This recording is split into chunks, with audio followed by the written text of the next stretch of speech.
श्री डोंगरे जी महाराज तत्वार्थ रामायण में लिखते हैं कि भगवान ने मनुष्य का शरीर परमात्मा को अत्यंत कृपा करके दिया है। जो मनुष्य इसको प्राप्त करके अपनी इंद्रियों को बस में नहीं रखता, उसका जीवन अत्यंत शोचनीय है। वह शरीर संसार के विषय भोगों को भोगने में नहीं मिला, यह शरीर परमात्मा के कार्य के लिए मिला है।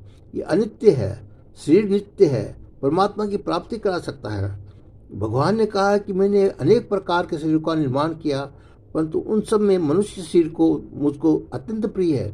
बुद्धिमान एकाग्रचित्त इस शरीर में ईश्वर का साक्षात अनुभव कर सकता है। मनुष्य शरीर ज्ञान तथा भक्ति प्राप्त करने का साधन होने से सर्वश्रेष्ठ है। मनुष्य शरीर सब फलों का मूल है और सब पुरुषों का साधन है। करोड़ों उपायों से भी इसको प्राप्त करना दुर्लभ है। इस उत्तम नौकारूपी शरीर के कर्णधार गुरु है तथा परमात्मा की कृपा रूपी अनुरूप वायु द्वारा ही इसको गति प्राप्त होती है।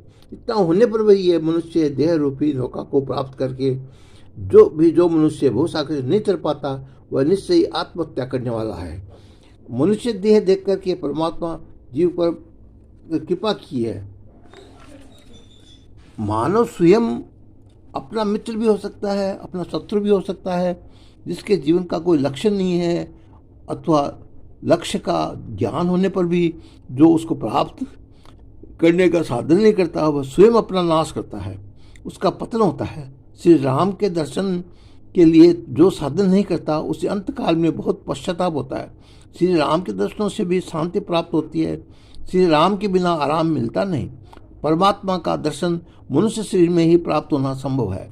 मनुष्य से इधर किसी को श्री राम का दर्शन होता नहीं। स्वर्ग में स्थित देवता लोग अपने द्वारा बहुत सा सुख भोगते हैं, परंतु उनको भी राम का दर्शन नहीं होता, इसलिए अत्यंत सुख भोगने पर भी उसको शांति नहीं मिलती। स्वर्ग में पुण्यों का नाश होता है। देवता किए हुए पुण्यों का फल अर्थात सुख भोगते हैं, पशु पक्षी किए हुए पाप का फल भोगते हैं।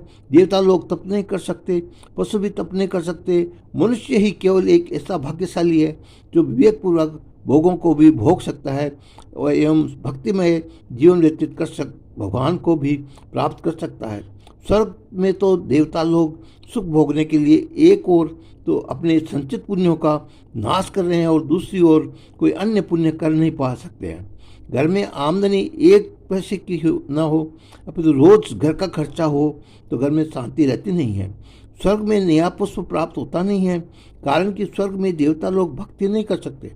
भक्ति तो भारतवर्ष में तथा मनुष्य शरीर में संभव है। भारत भूमि भक्ति भूमि है, भारतीय नहीं। वही है जिसका मन भक्ति में रमण करता है, जिसको भक्ति में आनंद आता है। वह शब्द का अर्थ है ज्ञान। ज्ञान भक्ति में रमण करने वाला और देश है, उसको भारत कहा जाता है। स्वर्ग में तो लोग भोग भूमि है, वह भक्ति संभव नहीं है। अपना सनातन धर्म तो यहाँ तक कहता है कि घर में भिखारी आवे तो उसको भी भगवान रूप में दर्शन करो। अतिथ्य देवो भव है। भिखारी को कुछ न गिनो। भिखारी हल्का है ऐसा न मानो। भिखारी हल्का नहीं है, वह तो भगवान का स्वरूप है। कितने ही लोग ऐसे होते हैं कि घर में जो वस्तु बिगड़ जाए, सड़ जाए अथवा किसी को भी न हो, उसे भिखारी को बुलाकर कृष्णार्पण कर देते हैं। तुमको तो जीव स्वाति न हो, उसको किसी को मत दो। भिखारी भी भगवान का अंश है। जब तुम दो प्रभु का स्मरण करके दो, भगवत कर भाव भरकर दो तो दान सार्थक होता है। दान देने वाला हल्का है ऐसा समझ कर दोगे तो दान सफल होगा नहीं। भिखारी भीख मांगता नहीं, ये तो अपने को देने के लिए आता है। ये एक अमूल्य बोध है। वह उपदेश देता है कि पूरे जन्म में मैंने किसी को दिया नहीं, इसलिए मेरी यह दशा हुई है। इसमें मैं दरिद्र हूँ। तुम यदि नहीं दोगे तो पीछे तुम्हारी भी यही दशा होगी। भिखारी में भी भगवत भाव रखो। परमात्मा कभी दरिद्रता नारायण के रूप में, कभी साधु के रूप में, कभी ब्राह्मण के रूप में, तो कभी दीन दुखियों के रूप में, कोई न कोई का रूप में एक आध समय तो प्रत्येक जीव के पास आते हैं। परंतु जब मिलने आते हैं तो जीव गाफिल हो जाता है, उससे प्रभु के सामने देखता भी नहीं। इससे भगवान को बहुत ही बुरा लगता है। ज्ञानी महापुरुष कहते हैं कि ईश्वर का कोई रूप नहीं है। वैष्णव भक्त कहते हैं कि जगत में जितने रूप दिखाई देते हैं वे सब भगवान के हैं। इस जगत में जितने ज्ञान नाम रूप, जितने जीव, ये सब ईश्वर के स्वरूप है। ईश्वर का कोई भी एक निश्चित स्वरूप नहीं है, इसलिए उनका रूप नहीं है ऐसा कहते हैं। ईश्वर अनेक रूप धारण करते हैं। परमेश्वर किसी भी रूप में आते हैं। इसलिए किसी का भी तिरस्कार न करो, किसी के प्रति कुभाव न रखो, सबसे भगवत भाव रखो, तभी व्यक्ति घर में रहकर भक्ति कर सकता है। सबको मान दो, कोई भी अपेक्षा रखे बिना जहाँ तक बने सबके साथ प्रेम करो। अपेक्षा रखकर किया हुआ प्रेम जान लगता है, रुलाता है। स्वार्थ भाव से प्रेम न करो, सब में हमारे भगवान विराजते हैं। ऐसे निरपेक्ष शुद्ध भाव से सबके साथ प्रेम करो, सबको मान दो, परंतु प्रेम और महान मांगना कभी नहीं। मनुष्य का जन्म दूसरों को सुखी करने के लिए है। बहुत सी बार मनुष्य परोपकार में शरीर घिसाता है, परंतु उसको ऐसा लगता है कि लोगों ने कदर नहीं है। अरे लोगों ने भगवान की भी कदर नहीं कहाँ की थी? राम राज्य में राम की लोगों ने कहाँ कदर की? कदर कोई मनुष्य कर सकता है? मानव स्वार्थी है, परंतु प्रभु दृष्टि से रखकर किए हुए सत्कर्मों को कद्र प्रभु के दरबार में अवश्य होगी। संसार में कोई अपेक्षा रखना सही नहीं है। मनुष्य मान मांगता है, परंतु मान देता नहीं है। जितनी ऐसी इच्छा होती है कि मुझे मान मिले, वे मान मिलने लायक नहीं है। सबको मान दो, मान दान सबसे श्रेष्ठ है। किसी का तिरस्कार न करो, किसी को तनिक भी अपमान न करो। तुम सबके साथ शुद्ध भाव से प्रेम पूर्वक, तो लोगों की भी तुम्हारे साथ प्रेम करेंगे।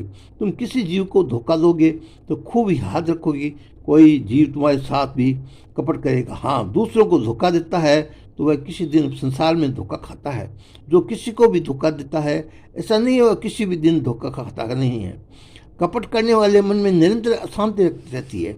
व्यवहार में छल कपट बहुत बढ़ गया है, इसलिए मनुष्य की शांति नष्ट हो गई है। जिसका व्यवहार अतिशय शुद्ध होता है, उसके पास भले ही कोई भी न हो तो भी उसको शांति मिलती नहीं।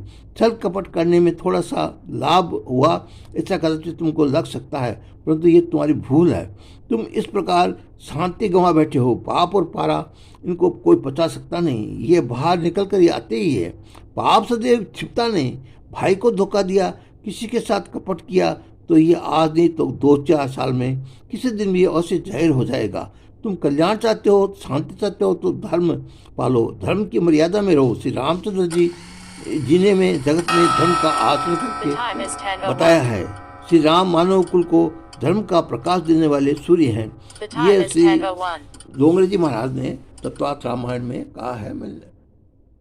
जय सिया राम।